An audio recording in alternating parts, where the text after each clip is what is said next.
Hello నమస్తే, నేను Ashok. Welcome to ప్రజా చైతన్యం. AP fibre net chairman GV Reddy రాజీనామా ఇప్పుడు ఏపీ రాజకీయాల్లో పెద్ద సంచలనంగా మారుతుంది. ప్రధానంగా టీడీపీ పార్టీకి సంబంధించి ఆయన సడన్గా రాజీనామా చేయడం, అక్కడ ఇబ్బందులు కలిగినటువంటి పరిస్థితులు కావచ్చు, లేదంటే పార్టీలో ఆయనకు ఉన్నటువంటి గుర్తింపుకు సంబంధించిన అంశాల మీద పెద్ద ఎత్తున చర్చ జరుగుతుంది. జీవీ రెడ్డి ఎంతకాలంగా అసహనంగా ఉన్నారు, ఆ తర్వాత కొంతమంది ఆయన ఇబ్బంది పెడుతూ వచ్చారని చెప్పేసి ఆరోపణలు కూడా ఇప్పుడు బయటకి వెల్లువెత్తు వస్తున్నాయి. అయితే జీవీ రెడ్డి రాజీనామా చేయడానికి గల కారణాన్ని ఆయనే డైరెక్ట్గా ప్రెస్ మీట్ పెట్టి చెప్తూ వచ్చారు. నేను రాజీనామా చేయడానికి నేను ఏపీ ఫైబర్ నెట్ చైర్మన్గా బాధ్యతలు చేపట్టిన తర్వాత ఒక కొత్త కనెక్షన్ కూడా తీసుకురాలేకపోయాను. దానికి సంబంధించి అక్కడ ఉన్నటువంటి తప్పులను కావచ్చు, అక్కడ ఉన్నటువంటి సమస్యలను అన్నింటినీ కూడా ఎండీ దృష్టికి తీసుకెళ్లాను. అయినా కూడా కార్పొరేషన్ ఎండీగా ఉన్నటువంటి వ్యక్తి ఆయన సరిగా పనిచేయట్లేదు. ఒక ఐఏఎస్ అధికారి హోదాలో ఉండి ఆయన ప్రభుత్వం జీతం తీసుకుంటూ ఆయన సరిగా పనిచేయట్లేదంటూ కూడా ఐఏఎస్ అధికారి మీద ప్రెస్ మీట్ పెట్టి ప్రధానంగా మాట్లాడుతూ వచ్చారు. అయితే ఇక్కడ జీవీ రెడ్డి మీద ఎందుకు చంద్రబాబు నాయుడు గారు ఆగ్రహం వ్యక్తం చేస్తూ వచ్చారు, జీవీ రెడ్డికి సంబంధించి ఎందుకు ఆయన ఆగ్రహం వ్యక్తం చేస్తూ వచ్చారో కూడా మనందరం చూసాము. చంద్రబాబు నాయుడు గారికి సంబంధించి కావచ్చు, లేదంటే జీవీ రెడ్డి కార్పొరేషన్కి సంబంధించిన కన్సర్న్ మినిస్టర్కి కావచ్చు, ఆయన ఆల్రెడీ ఇంటిమేషన్ చేస్తూ వచ్చారు. ఏమని ఇంటిమేషన్ చేస్తూ వచ్చారు? కార్పొరేషన్కి సంబంధించి దాదాపు ఒక 6,000 కోట్ల రూపాయలకి సంబంధించిన బడ్జెట్ ఉన్నటువంటి ఈ కార్పొరేషన్కి సంబంధించి ఇప్పటికే మనం లాసుల్లో ఉన్నాము, 2,000 కోట్లకు పైగా లాసుల్లో ఉన్నాము. దీన్ని రెక్టిఫై చేయాలంటే ఇది ఆదాయం వచ్చేటువంటి వనరు కాబట్టి నేను చెప్పినటువంటి ఒక ప్లాన్ని ఆల్రెడీ అక్కడ ఎండీకి ఇచ్చాను, ఆయన సరిగా అమలు చేయట్లేదని చెప్పేసి ఆగ్రహం వ్యక్తం చేస్తూ వచ్చారు. దాంతోపాటు కొంతమంది ఉద్యోగులు, అంటే గతంలో జగన్మోహన్ రెడ్డి అధికారంలో ఉన్నప్పుడు ఫైబర్ నెట్ చైర్మన్గా ఉన్నటువంటి వ్యక్తులకు సంబంధించి కావచ్చు, లేదంటే కొంతమంది వైసీపీకి సంబంధించిన వ్యక్తులందరూ కూడా ఇంకా కూటమి సర్కార్ అధికారంలోకి వచ్చిన తర్వాత కూడా వాళ్ళందరూ పనిచేస్తూ ఉన్నారు. దానికి సంబంధించి 400 మందినో 500 మందినో 600 మందిలో ఉన్నారు, వాళ్ళందరినీ కూడా నేను ఉద్యోగాల నుంచి తొలగిస్తున్నానని చెప్పేసి కూడా ఆయన తొలగిస్తూ ఒక లేఖనైతే ప్రకటించారు. అయితే ఆ తర్వాత కూడా వాళ్ళకి సంబంధించి వాళ్ళ జీతభత్యాలకు సంబంధించి ఇంకా ఎందుకు ఇస్తున్నారనేటి ఒక ప్రశ్న కూడా ఆయన తలెత్తు వచ్చారు. ఆ తర్వాత మార్చికి సంబంధించిన పేమెంట్ షీట్ కూడా ఇక్కడే క్లియరెన్స్ వచ్చింది, నేను వాళ్ళని ఉద్యోగాల నుంచి తీసేయమని చెప్పినా కూడా ఎందుకు తీసేయకుండా ఉంచుతూ వచ్చారని చెప్పేసి కూడా అధికారి మీద ఆగ్రహం వ్యక్తం చేస్తూ వచ్చారు. అయితే ఇక్కడ క్లాష్ అంతా ఏంటంటే ఏదైతే ఎండీగా ఉన్నటువంటి వ్యక్తికి సంబంధించి కావచ్చు, చైర్మన్గా ఉన్నటువంటి కార్పొరేషన్ సంబంధించి చైర్మన్గా ఉన్నటువంటి జీవీ రెడ్డికి సంబంధించిన సమస్య కావచ్చు, దీన్ని కన్సర్న్ మినిస్ట్రీకి కూడా తీసుకెళ్ళి మినిస్ట్రీ దగ్గర కూడా ఆయన ఈ ఇష్యూకి సంబంధించి ఫైబర్ నెట్కి సంబంధించి ఏవైతే సమస్యలు వస్తున్నాయో, ఫైబర్ నెట్ అంశానికి సంబంధించి ఎక్కడ ఇబ్బందులు ఉన్నాయో వాటన్నింటినీ కూడా రెక్టిఫై చేయాలని చెప్పేసి చెప్తూ వచ్చారు. అయితే ఆయన ప్రెస్ మీట్ పెట్టి మాట్లాడటము కొంతమంది వ్యక్తులకు నచ్చలేదు. ప్రధానంగా ఐఏఎస్లకు సంబంధించి కావచ్చు, అధికారులకు సంబంధించి ఆయన చేసినటువంటి కొన్ని వ్యాఖ్యలు ఆయన ఆగ్రహంతో చేశారా, కోపంతో చేశారా, ఆవేశంతో చేశారా పక్కన పెడితే, ఒక యువకుడిగా ఉండి ఒక పొజిషన్ ఇచ్చినప్పుడు దాన్ని సక్రమంగా నిర్వర్తించాలనే ఒక బాధ్యత ఆయనలో ఉంది కాబట్టి దానికి సంబంధించిన అంశం మీద ఆయన చాలా పెద్ద ఎత్తున మాట్లాడుతూ వచ్చారు. దానికి సంబంధించి తప్పైతే ఏం లేదు. అక్కడ కార్పొరేషన్లో జరుగుతున్నటువంటి అంశాలను కావచ్చు, పెద్ద ఎత్తున ఉన్నటువంటి లోపాలను కావచ్చు ఆయన ఎత్తి చూపుతూ వచ్చారు. ఈ అంశానికి సంబంధించి అధికారులు సరిగా పనిచేయట్లేదు, చైర్మన్లకి సంబంధించి అధికారులకు సంబంధించి కొంత గ్యాప్ ఉందని చెప్పేసి ఆయన బయటకు వచ్చి మాట్లాడటము, అధికారులు పబ్లిక్ సర్వెంట్లుగా పనిచేయకుండా ఏదో టైంపాస్గా వచ్చి పనిచేస్తూ జీతాలు తీసుకున్నారని చెప్పేసి కొంత ఆగ్రహం వ్యక్తం చేస్తే మాట్లాడుతూ వచ్చారు. ఈ అంశము చంద్రబాబు నాయుడు గారికి కోపం తెచ్చింది, చంద్రబాబు నాయుడు గారికి సీరియస్ అయ్యేలా తీసుకొచ్చింది. ఆ తర్వాత జీవీ రెడ్డిని పిలిపించారు. జీవీ రెడ్డి చంద్రబాబు నాయుడు గారితో సమావేశమయ్యి జీవీ రెడ్డిని కూడా తిట్టిన పరిస్థితి కూడా ఆయన కనపడుతుంది. మీకు ఏదైనా ఇంటర్నల్గా సమస్య ఉంటే ముందు నాకు చెప్పాలి కదా, పార్టీ కంటూ ఒక క్రమశిక్షణ సంఘం ఉంటుంది, దానికి సంబంధించిన చర్యలు ఉంటాయి, మీరు వాటిని క్రాస్ అవ్వకూడదని చెప్పేసి చంద్రబాబు నాయుడు గారు ఒక ఇంత ఆగ్రహం వ్యక్తం చేస్తూనే జీవీ రెడ్డి మీద సీరియస్ అయ్యారు. దీన్ని ఏం చేసింది టీడీపీ పార్టీకి సంబంధించిన సోషల్ మీడియాలో ట్రోల్స్ చేస్తూ వచ్చింది. ఏం ట్రోల్స్ చేస్తూ వచ్చింది? చంద్రబాబు నాయుడు గారికి ఎవరైనా ఒకటే, సొంత పార్టీ నేతలైనా లేదంటే వ్యక్తులైనా ఒకటే, వాళ్ళు తప్పు చేస్తే, వాళ్ళు ఏదైనా క్రమశిక్షణా సంఘానికి సంబంధించి వాళ్ళు ఆ శిక్షణకు సంబంధించి ఏమన్నా క్రాస్ చేసినా, సరిగా పార్టీకి సంబంధించిన రూల్స్ని ఫాలో అవ్వకపోయినా కూడా చంద్రబాబు నాయుడు గారు ఆగ్రహం వ్యక్తం చేస్తారని చెప్పేసి జీవీ రెడ్డిని టార్గెట్ చేస్తూ జీవీ రెడ్డి మీదే టీడీపీ మీడియా సోషల్ మీడియాకి సంబంధించి ట్రోల్స్ జరుగుతూ వచ్చింది. ఇక్కడ ఏమైపోయింది? ఖచ్చితంగా ఒక మనోభావాలు ఉన్నటువంటి వ్యక్తిగా, ఎవరికి తల వంచిన వ్యక్తిగా జీవీ రెడ్డి ఎందుకు కాంప్రమైజ్ అవుతాడు? ఆయన చేయనటువంటి తప్పుకి, ఆయన చేయనటువంటి అంశాలకు సంబంధించి ఆయన ఎందుకు ఆ నిందలను భరించాల్సి వస్తుంది? ఆయన భరించలేనని చెప్పేసి నేను డైరెక్ట్గా ప్రెస్ మీట్ పెట్టి నేను రాజీనామా చేస్తున్నానని చెప్పేసి ప్రకటిస్తూ వచ్చారు. అయితే ఇక్కడ ఏంటి చూడాల్సినటువంటి అంశం ఏంటంటే, జీవీ రెడ్డి రాజీనామా చేయడానికి కారణానికి సంబంధించి ఇక్కడ జగన్మోహన్ రెడ్డిని ఇంప్లిమెంట్ చేస్తూ టీడీపీ సోషల్ మీడియా ఇప్పుడు పెద్ద ఎత్తున ప్రచారం చేస్తూ ఉంది. I'm repeating this, TDP social media అంటే కొన్ని సోషల్ మీడియా ప్లాట్ఫామ్స్లో ఏదో జగన్మోహన్ రెడ్డి చెప్తే జీవీ రెడ్డి రాజీనామా చేశాడు, లేదంటే జీవీ రెడ్డి జగన్మోహన్ రెడ్డి చెప్పి రాజీనామా చేశాడు, ఇలాంటి వ్యాఖ్యలు ఎక్కువగా చేస్తున్నారు. గతంలో కూడా ప్రెస్ మీట్ పెట్టినప్పుడు జీవీ రెడ్డి కొన్ని కీలక వ్యాఖ్యలు చేశారు. ఫైబర్ నెట్ అంశానికి సంబంధించి గత ప్రభుత్వం అంటే జగన్మోహన్ రెడ్డి ప్రభుత్వం చాలా అద్భుతంగా చేస్తూ వచ్చింది. ప్రతి గ్రామానికి నెట్వర్క్కి సంబంధించిన ఇష్యూస్ కావచ్చు, కేబుల్ ఆపరేషన్ సంబంధించిన అన్నింటిని కూడా 100% ఫుల్ఫిల్ చేస్తూ వచ్చింది. కానీ ఇప్పుడు వస్తున్నటువంటి సమస్యలన్నీ కూడా సిగ్నలింగ్ ఇష్యూస్, టెస్టింగ్ ప్రాబ్లమ్స్ ఇలాంటివి వస్తున్నాయి, వాటిని రెక్టిఫై చేయడానికి కూడా మాకు ఇబ్బందులు వస్తున్నాయి అని చెప్పేసి గత ప్రభుత్వానికి సంబంధించిన అంశాన్ని ఆయన కొంత పొగిడే విధంగా, ప్రస్తుత ప్రభుత్వానికి సంబంధించిన అంశాన్ని కొంత తగ్గించే విధంగా మాట్లాడారని చెప్పేసి సోషల్ మీడియాలో విచ్చలవిడిగా సోషల్ మీడియాలో ట్రోల్స్ కావచ్చు, పోస్టులు కావచ్చు వైరల్ అవుతున్నటువంటి నేపథ్యంలో జీవిరెడ్డికి రివర్స్గా టీడీపీ పార్టీ అటాక్ మొదలుపెట్టింది. మరి ఇక్కడ తప్పు ఎవరిదనాలి? ఆయన నిజాన్ని నిర్భయంగా చెప్పినందుకు జీవిరెడ్డి తప్పనారా, లేదంటే పార్టీ ఏది చెప్పినా పార్టీ లైన్ క్రాస్ అవ్వకుండా వ్యక్తిగా లేదంటే ఒక మనిషిగా ఆయన నిజాన్ని నిర్భయంగా చెప్పడం అని తప్పనుకోవాలా? సో ఆయన నిజం చెప్పినందుకు ఇప్పుడు బాధపడాలా, లేదంటే ఒక అధికారి సరిగా పనిచేయట్లేదని చెప్పేసి బహిరంగంగా చెప్పినందుకు ఆయన సస్పెండ్ చేశారో, లేదంటే ఆయన్నే మళ్ళీ తిరిగి రివర్స్లో మందలించారని చెప్పేసి ఆయన బాధపడాలా? తప్పు చేసింది మీరు. ప్రభుత్వానికి సంబంధించిన అధికారులకు సంబంధించిన సమన్వయ లోపాలు ఉంటే ఖచ్చితంగా చెప్తారు. ఆయన క్లియర్గా చెప్పాడు, చంద్రబాబు నాయుడు గారికి సంబంధించి 24 మంది మంత్రులు ఉన్నారు, ఇన్ని శాఖలు ఉన్నాయి, ఇంతమంది ఎమ్మెల్యేలు ఉన్నారు, ఈ కార్పొరేషన్లు ఉన్నాయి, ఇవన్నీ చూసే ఆయన నోటీస్ తీసుకెళ్లేంత పరిస్థితి ఉండదు అని చెప్పేసి డైరెక్ట్గా చెప్పారు. లోకేష్కి సంబంధించి చెప్పారని చెప్పారు. కన్సర్న్ మినిస్టర్కి సంబంధించి ఆయన మినిస్టర్కి కూడా నేను ఆల్రెడీ 2-3 సార్లు రివ్యూ పెట్టినప్పుడు రివ్యూ మీటింగ్లో చెప్తే అని చెప్పారు. సో ఇంత ఇంటిమేషన్ ఉన్నా కూడా అధికారి పని చేయకపోతే జగన్మోహన్ రెడ్డికి ఏంటి సంబంధం? జగన్మోహన్ రెడ్డిని ఎందుకు ఇంప్లిమెంట్ చేస్తూ వచ్చారు? కార్పొరేషన్ సంబంధించిన చైర్మన్ ఒకళ్ళు, దానికి సంబంధించిన కన్సర్న్ మినిస్టర్ ఒకళ్ళు, అధికారి ఒకళ్ళు. అధికారేమో జగన్మోహన్ రెడ్డి మనిషి అని చెప్పేసి మాట్లాడుతూ ఉంటారు.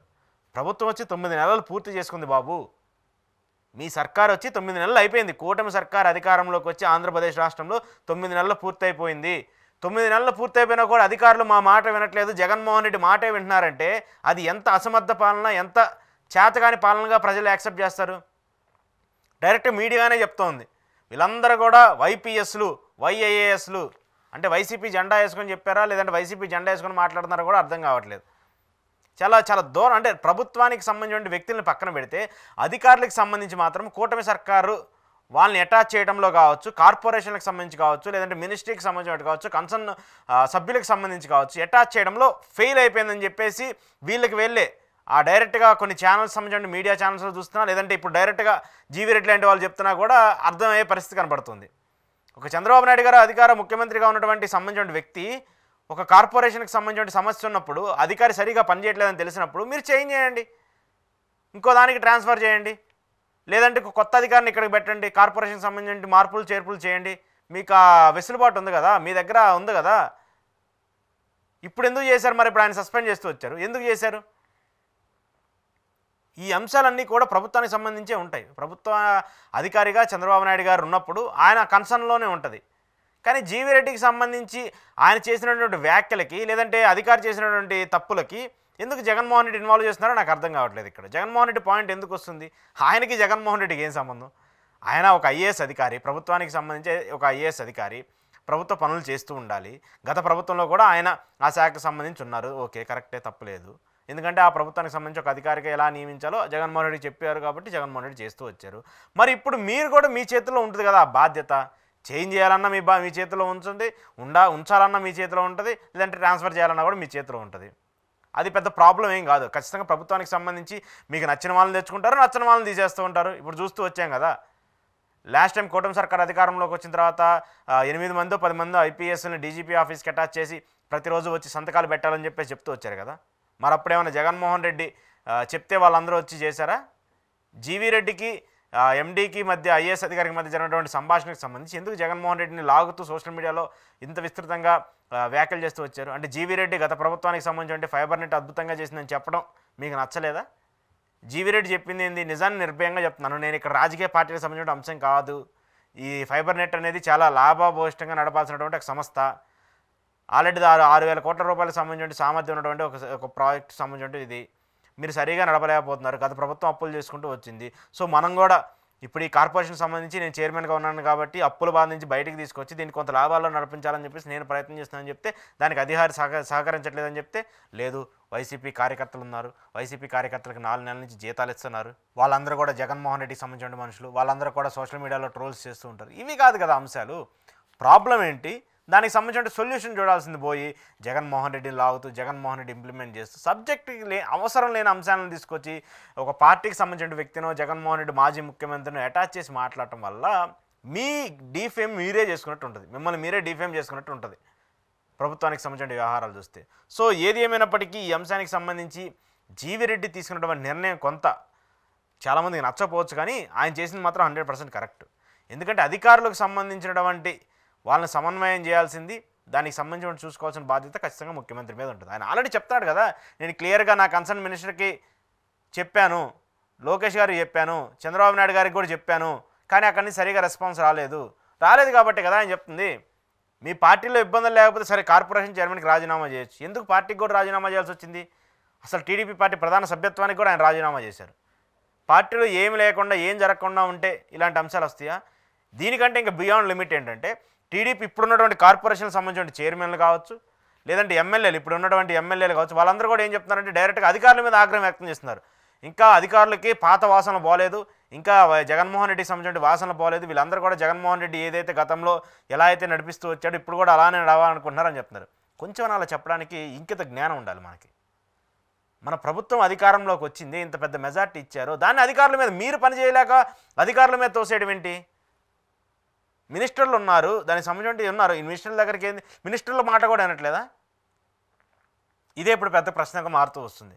సో ఏది ఏమైనప్పటికీ సోషల్ మీడియాలో జీవిరెడ్డి గారు you should rethink about this. ఎందుకంటే మీ పార్టీకి సంబంధించిన వ్యక్తులే మీ మీద సోషల్ మీడియాలో కూడా ట్రోల్స్ చేస్తూ వస్తున్నారు, అది కూడా ఇంకో పార్టీకి సంబంధించి ఇంకో పార్టీకి అటాచ్ చేస్తూ. మీరు ఇన్ని రోజులు ఎవరి మీద అయితే పోరాడుతూ మాట్లాడుతూ వచ్చారో ఆ పార్టీకి సంబంధించి మిమ్మల్ని అటాచ్ చేస్తూ సోషల్ మీడియాలో ట్రోల్స్ చేయడము, లేదంటే చంద్రబాబు నాయుడుగా ఇప్పుడు పొగడం కోసం మీ మీద వ్యతిరేకంగా మాట్లాడుతూ వస్తున్నారు. మరి అవన్నీ కూడా మీరే చూసుకోవాలి. ఏదేమైనప్పటికీ జీవిరెడ్డి రాజీనామాకి వైసీపీ పార్టీకి జగన్మోహన్ రెడ్డికి అస్సలు సంబంధం లేదు.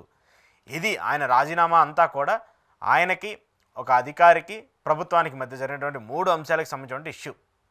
దీన్ని మధ్యలో జగన్మోహన్ రెడ్డిని తీసుకొచ్చి ఆయన జగన్మోహన్ రెడ్డి మనిషి, జగన్మోహన్ రెడ్డి కోసం పనిచేస్తూ వచ్చారు, అక్కడ ఉన్న వాళ్ళందరూ వైసీపీ కార్యకర్తలు అనడానికి మీకు ఇంకా ఉండాలి కొంచెమే. ఎందుకంటే అధికారంలోకి వచ్చిన తర్వాత కూడా వాళ్ళు 9 మంది, 400 మంది, 500 మంది వైసీపీ కార్యకర్తలు ఎందుకు ఉంటారు అక్కడ? ఎందుకు పెడుతున్నారు? మరి మీరు ప్రభుత్వంలోకి వచ్చారు కదా, మీకు చేత కావట్లేదు తీసేయడం, మీరు ఎందుకు ఉంచుతున్నారు? మరి ఇది తప్పు. ఏదో మీరు ఒకళ్ళ మీద బుర్ర జల్లాలని చెప్పి జరిగితే మాత్రం అది కరెక్ట్ కాదు. దయచేసి ఇలాంటి వ్యాఖ్యలు చేసేటప్పుడు కొంచెం ఆచితూసి చేయాల్సిన బాధ్యత ఖచ్చితంగా ప్రభుత్వానికి ఉంటుంది. దాంతోపాటు సోషల్ మీడియాలో జరుగుతున్న ప్రచారాలను కూడా కొంత ఆపితే పాపం జీవిరెడ్డి గారికి మంచిది. ఎందుకంటే ఆయన మీద జరుగుతున్నటువంటి ట్రోల్స్, పాపం ఇప్పుడు ఆయన మీద చేస్తున్నటువంటి కామెంట్స్ కూడా మీకోసం ఇన్ని రోజులు పనిచేశారు కాబట్టి కొంచెం కన్సర్న్ చూపించి ఆయన వదిలేయండి. సోషల్ మీడియాలో ఆయన మీద అసభ్యకరంగా పోస్టులు పెట్టడము, లేదంటే ఆయన వేరే పార్టీకి వెళ్తున్నాడు, ఈ పార్టీకి వెళ్తున్నాడని చెప్పేసి ఆరోపణలు చేయడం కూడా సరైన పద్ధతి అయితే కాదు.